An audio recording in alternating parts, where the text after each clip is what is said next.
భారత్ జోలికి వస్తే ఎవరినైనా మట్టిలో కలిపేస్తామని మంచిర్యాల ఎమ్మెల్యే ప్రేమ్ సాగర్ రావు హెచ్చరించారు. ఆపరేషన్ సింధూర్ కు మద్దతుగా మాజీ ఆర్మీ జవాన్లతో కవాతు నిర్వహించారు. అమర జవాన్లకు నివాళులర్పించి మాజీ సైనికులను సన్మానించారు.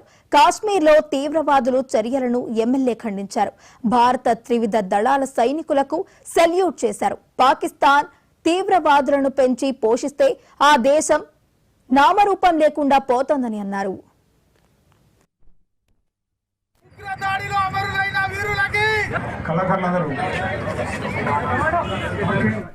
మన భారతదేశంలో బొట్టు అనేది ఎంత ముఖ్యమో తెలిసి వాళ్ళ భార్యలు వాళ్ళ పిల్లల ముందు పాశవికంగా చంపేసిన వాళ్ళందరినీ తిరిగి పొందల చర్యగా చూసి వాళ్ళకు ప్రతి ఒక్కరికి వారితో పాటు నిన్న మొన్న జరిగిన ఏవైతే జరిగిన వాళ్ళందరికీ మొట్టమొదటిగా సెల్యూట్ చేస్తూ ఏదైతే భారతదేశం మన దేశం అనేది